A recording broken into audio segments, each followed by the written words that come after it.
Hello everyone, आज हम पढ़ेंगे बीएससी थर्ड ईयर का second chapter thermodynamic and kinetic aspects of metal complexes. जो हमारा सबसे इम्पोर्टेंट एस्पेक्ट होता है वो क्या होता है? Stability of the complexes. अब जो स्टेबिलिटी है कॉम्प्लेक्सेस के किसके ऊपर डिपेंड करती है? लिगेंड के नेचर के ऊपर, मेटल के नेचर के ऊपर और हमारी रिएक्शन कंडीशंस के ऊपर। दो तरह की स्टेबिलिटीज होती हैं, टू टाइप ऑफ स्टेबिलिटीज होती हैं मेटल कॉम्प्लेक्सेस के लिए। फर्स्ट हमारी थर्मोडायनेमिक स्टेबिलिटी एंड सेकंड होती है हमारी काइनेटिक स्टेबिलिटी। ठीक है, फर्स्ट क्या होती है हमारी थर्मोडायनेमिक स्टेबिलिटी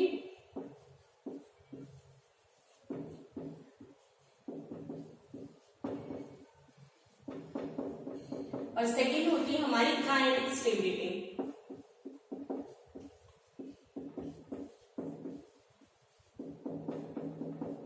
जो हमारी थर्मोडायनेमिक स्टेबिलिटी होती है, thermodynamic stability refers to equilibrium constant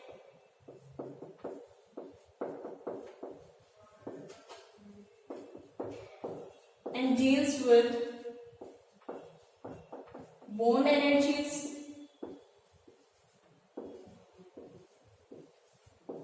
stability constant,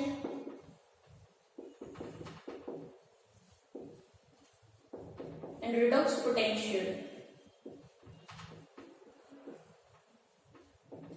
और जो हमारी काइनेटिक स्टेबिलिटी होती है वो डील करती है रेट्स के साथ and mechanism of chemical reaction.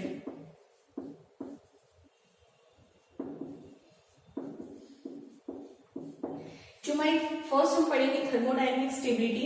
Thermodynamic stability देखो, सबसे पहले हमें क्या पता होना चाहिए कि स्टेबिलिटी होती क्या है। स्टेबिलिटी का मतलब कि कंपाउंड या कॉम्प्लेक्स कितनी देर तक, कितनी लॉन्ग टाइम तक एग्जिस्ट करता है। जो थर्मोडायनेमिक स्टेबिलिटी होती है वो मेजर करती है हमारी मेटल आयन की कितनी टेंडेंसी है एक कॉम्प्लेक्स की फॉर्मेशन करने की। देखो, thermodynamic stability measures the extent of metal ion, measures the tendency of metal ion कह सकते हैं,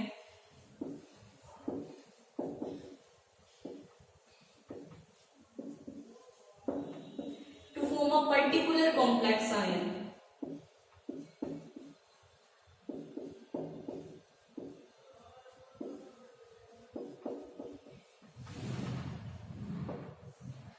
ठीक है, अब देखो जो थर्मोडायनेमिक स्टेबिलिटी होती है डायरेक्टली रिलेट करती है मेटल लिगेंड की बॉन्ड एनर्जीज के ऊपर। जितनी ज्यादा मेटल लिगेंड की इंटरेक्शन होगी उतना ही ज्यादा हमारा कॉम्प्लेक्स ज्यादा स्टेबल होगा। ठीक है, हम इसको एक एग्जांपल से समझते हैं।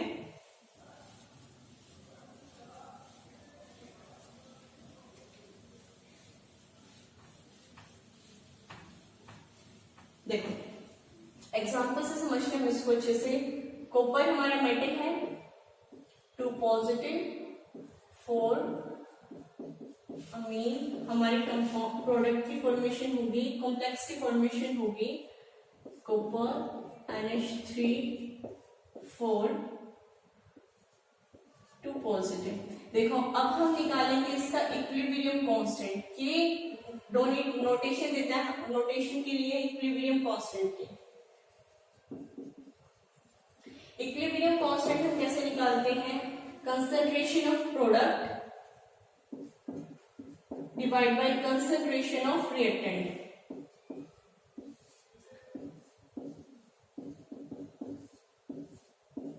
जो हमारे स्टोइकियोमेट्रिक कोफिशिएंट होता है, स्टोइकियोमेट्रिक कोफिशिएंट ये पावर में आ जाता है। ठीक है, अब देखो जो इसका इक्विलिब्रियम कांस्टेंट है, इस इक्वेशन का कितना होता है हमारा 4.5 × 10⁻21। जिसका जितना ज्यादा इक्विलिब्रियम कांस्टेंट वो उतना ही ज्यादा स्टेबल कॉम्प्लेक्स होगा। ठीक है, अब हम एक सेकंड कॉम्प्लेक्स लेते हैं, सेकंड कॉम्प्लेक्स की फॉर्मेशन करते हैं।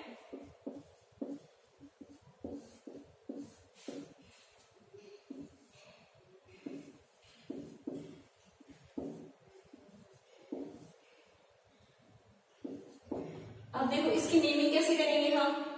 Tetra cyano copper 2 ion. अब कॉपर के ऊपर 2 ऑक्सीडेशन स्टेट कैसे आई? देखो, जिसकी भी हम ऑक्सीडेशन स्टेट निकालते हैं उसको क्या कंसीडर करते हैं? एक्स। ये हमारा जो लिगेंड है साइनाइड क्या होता है? नेगेटिव चार्ज टेक करता है, कितना हो जाएगा? -4। कंप्लीट कॉम्प्लेक्स का चार्ज कितना है? -2। तो एक्स की वैल्यू हमारी कितनी आ जाएगी? 2। ठीक है, ऊपर इसको हम क्या बोलेंगे? Tetra amine copper 2 ion. ठीक है, अब यहाँ पे कॉपर की ऑक्सीडेशन स्टेट भी 2 निकलेगी। कैसे? क्योंकि अमीन हमारा एक न्यूट्रल लिगेंड होता है, तो जब हम इसकी ऑक्सीडेशन स्टेट निकालते हैं तो कितनी आ जाएगी? 2। ठीक है, अब इसको छोड़ो। अब देखो यहाँ पे जो मैं इक्विलिब्रियम कांस्टेंट की फॉर्मेशन, इक्विलिब्रियम कांस्टेंट निकालती हूँ तो क्या हो जाएगा? प्रोडक्ट की कंसेंट्रेशन डिवाइड बाय रिएक्टेंट की कंसेंट्रेशन। ठीक है, तो यहाँ पे जो मेरे यहाँ पे इक्विलिब्रियम कांस्टेंट आता है, इसकी वैल्यू आती है मेरी 2.1 × 10⁻27। ठीक है, तो यहाँ पे जिसकी जितनी ज्यादा इक्विलिब्रियम, मेरे पास वो कॉम्प्लेक्स है, स्टेबिलिटी बतानी किसकी ज्यादा है, तो जिससे जितना ज्यादा इक्विलिब्रियम कांस्टेंट उसकी उतनी ही ज्यादा स्टेबिलिटी होगी। अब ठीक है, यहाँ पे देखो इसकी क्या है? स्टेबिलिटी ज्यादा है, और यहाँ पे क्या हो रहा है कि साइनाइड भी, यहाँ पे क्या शो हो रहा है कि साइनाइड हमारा स्ट्रॉन्ग लिगेंड है एज कंपेयर टू अमीन। ठीक है, अब हम क्या करते हैं, एक और टर्म आती है मेरे पास, डिसोसिएशन कांस्टेंट। ठीक है, डिसोसिएशन कांस्टेंट को नोटेशन देते हैं हम Kb से। ये क्या होती है? Reciprocal of equilibrium constant. Reciprocal of equilibrium constant. ठीक है, अब ये जितनी ज्यादा हमारी डिसोसिएशन कांस्टेंट, ये होता है हमारा डिसोसिएशन कांस्टेंट।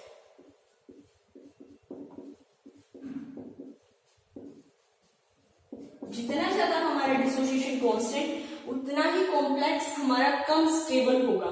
ठीक है, अब नेक्स्ट हम करते हैं stability constant of the complexes. Next topic है हमारा stability constant of the complexes. हमने सबसे पहले क्या पढ़ा? Thermodynamic stability. थर्मोडायनेमिक स्टेबिलिटी क्या करते हैं? Refers to equilibrium constant. अगर मेरे पास 2 कॉम्प्लेक्स है और मुझे बताना है कि कौन सा ज्यादा स्टेबल है, तो हम कैसे बताएंगे? जिसकी जितनी ज्यादा इक्विलिब्रियम कांस्टेंट वो उतना ही ज्यादा स्टेबल होगा हमारा। ठीक है, मतलब जितनी ज्यादा मेटल और लिगेंड की इंटरेक्शन उतनी ही हमारी स्टेबिलिटी इंक्रीज हो जाती है। अब सेकेंड टॉपिक हमारा stability constant of the complexes. Stability constant of the complexes. अब देखो, मैं जनरल फॉर्मेशन की बात करती हूँ। मेटल प्लस लिगेंड, हमारे पास क्या फॉर्मेशन होती है कॉम्प्लेक्स की? Metal ligand. ठीक है, अब इसका इक्विलिब्रियम कांस्टेंट कितना हो जाएगा? हमारा इक्विलिब्रियम कांस्टेंट केवल कितना होगा हमारा? Ml, M और L। अब सेकेंड स्टेप, हम इसको स्टेप वाइज फॉर्मेशन करेंगे। सेकेंड क्या होगा हमारा? Metal ligand plus ligand. जो हमारा प्रोडक्ट है इस बार वो क्या होगा? रिएक्टेंट, और उसमें हम एक और लिगेंड ऐड कर देंगे, तो हमारे पास क्या फॉर्मेशन हो जाती है? Ml2। अब इसका हमारे फॉर्मेशन कांस्टेंट क्या आएगा? K2 Ml2 MlL। सिमिलरली ये कहां तक जाएगा? Ml n-1 प्लस L, हमारी क्या फॉर्मेशन हो जाएगी? MlN। यहाँ पे हमारे इक्विलिब्रियम कांस्टेंट कितना हो जाएगा? MlN Ml n-1 L। ये K1, K2 और Kn ये हमारे हैं स्टेप वाइज इक्विलिब्रियम कांस्टेंट। ये है हमारे स्टेप वाइज कांस्टेंट्स।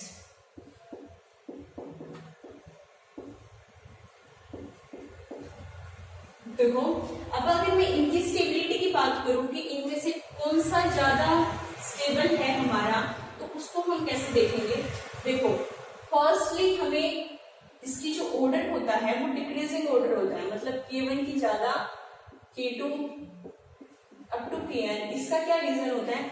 जैसे जैसे हम बढ़ते जाते हैं आगे, क्या होता है, हमारे लिगेंड्स बढ़ते जाते हैं। लिगेंड बढ़ने से क्या होती है, रिपल्शन बढ़ती चली जाती है। और एक फैक्टर, सेकंड फैक्टर भी होता है हमारा, मतलब डिक्रीजिंग ऑर्डर होने का, रेट का, इक्विलिब्रियम कांस्टेंट का। सेकंड क्या होता है, हमारी जैसे जैसे लिगेंड बढ़ते चले जाएंगे तो लिगेंड्स बढ़ रही है, लिगेंड बढ़ने से क्या हो रहा है, रिपल्शन बढ़ रही है। और एक क्या होता है, स्टेरिक हिंड्रेंस में बढ़ती चली जाती है, जिसकी वजह से जो हमारी जो इक्विलिब्रियम कांस्टेंट है ये डिक्रीज होती चली जाती है।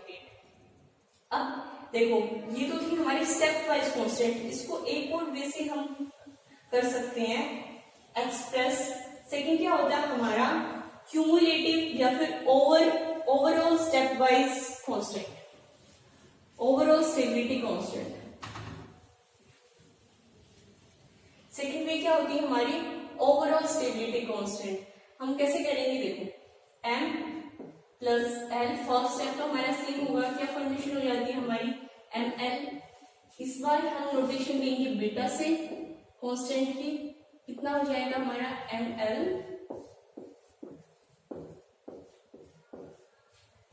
ठीक है, अब हम मेटल सेम रखेंगे और लिगेंड को बढ़ाते चले जाएंगे। देखो इस बार क्या होगा हमारा ml2, और जो हमारी बीटा आएगी, बीटा 1 बीटा 2, ये कितना आ जाएगा हमारा ml2 ml और पावर आ जाएगी 2। सिमिलरली चलते चलते हम क्या हो जाएगा mnl और हमारे पास बीटा n क्या आ जाएगा,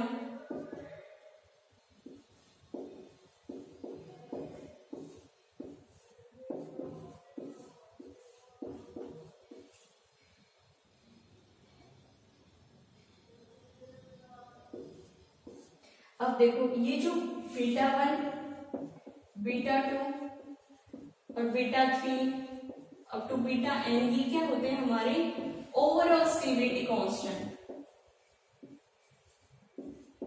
वो क्या थे हमारे स्टेप बाय स्टेबिलिटी, और ये क्या है हमारी ओवरऑल स्टेबिलिटी कांस्टेंट। अब ये दोनों एक दूसरे से कोरिलेट करते हैं, ओवरऑल स्टेबिलिटी कांस्टेंट और स्टेप बाय स्टेबिलिटी कांस्टेंट, ये कैसे कोरिलेट करते हैं ये देखते हैं हम।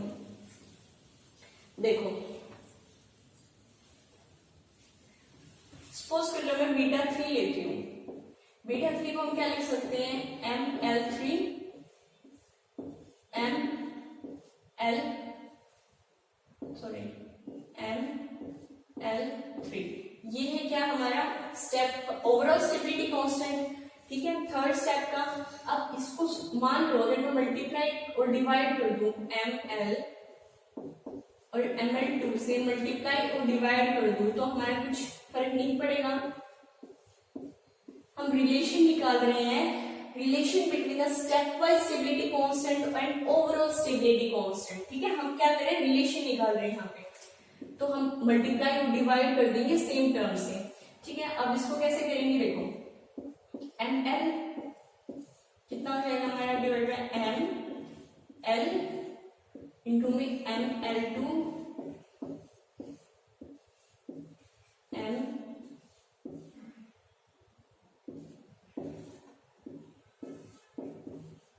ml3 ml2 और m। क्या रिलेशन आ गया हमारा, beta 3 is equal to k1 k2 और k3। ठीक है, सिमिलर हमारे क्या हो गई है हमारा relation between the overall stability constant and step wise stability constant. अब देखो मैं दोनों साइड log से मल्टीप्लाई कर दूं, log बीटा, ये तो 3 है, अगर मैं यहाँ पे n टर्म्स भी हो सकते हैं, सपोज कर लो n टर्म है। ठीक है, तो यहाँ पे क्या आ जाएगी, सॉरी यहाँ पे हम क्या कर सकते हैं n तक स्टेप बाय स्टेबिलिटी कांस्टेंट, तो कितना आ जाएगा, मान लो मैं इसकी log से मल्टीप्लाई कर देती हूँ, log बीटा n। तो देखो log की प्रॉपर्टी होती है, क्या प्रॉपर्टी होती है, log m इंटू n को हम क्या लिख सकते हैं, log m plus log n। तो इनको मैं क्या लिख सकती हूँ, log k1 plus log k2 plus up to log kn। ये है रिलेशन। ठीक ठीक है, अब हम इसको क्या लिख सकते हैं, मतलब इस टर्म को मैं क्या लिख सकती हूँ, पहले तो ये जो इक्वेशन है सपोज कर ले इक्वेशन 1 है, अब मैं इसको कैसे लिख सकती हूँ कि जो बीटा n है हमारा वो क्या है पाई i1 to n k n, मतलब क्या है इसका, देखो जो हम ये क्या है प्रोडक्ट, जब हमारे यहाँ पे एडिशन हो जाता है तो एडिशन को हम शो करते हैं समेशन से, और ये क्या है हमारा प्रोडक्ट को हम नोटेशन देते हैं पाई से, मतलब पाई का मतलब क्या है इन सब का प्रोडक्ट, और के की वैल्यू आई, मतलब यहाँ पे जो वैल्यू है के आई है, ये आई की वैल्यू 1 to n तक हो सकती है, मतलब इन सब का प्रोडक्ट, इसको ये नोटेशन दे देंगे हम, ठीक है। अब देखो लॉग बीटा की वैल्यू हम कब स्टेबल बोलते हैं, अगर मेरा लॉग बीटा ग्रेटर देन 8 होता है तो हम उसको बोलते हैं कि जो हमारा कॉम्प्लेक्स है वो ज्यादा स्टेबल है, मतलब हमारी लॉग बीटा की वैल्यू ग्रेटर देन 8 होनी चाहिए स्टेबिलिटी के लिए, ठीक है। अब नेक्स्ट आती है हमारी काइनेटिक स्टेबिलिटी, अब हम पढ़ेंगे काइनेटिक स्टेबिलिटी।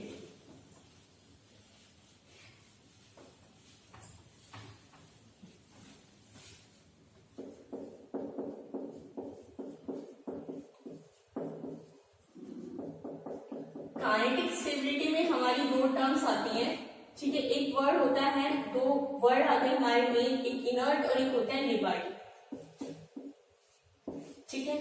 ये दोनों रेट के लिए होते हैं हमारे दोनों वर्ड, मतलब देखो अब जितनी ज्यादा हम कोई भी अगर रिएक्शन हो रही है, जितना अगर मेरा फास्ट सब्स्टिट्यूशन हो रहा है वहां पे, फास्ट सब्स्टिट्यूशन मतलब उसको हम बोलेंगे लिबार्ड, फास्ट सब्स्टिट्यूशन रिएक्शन,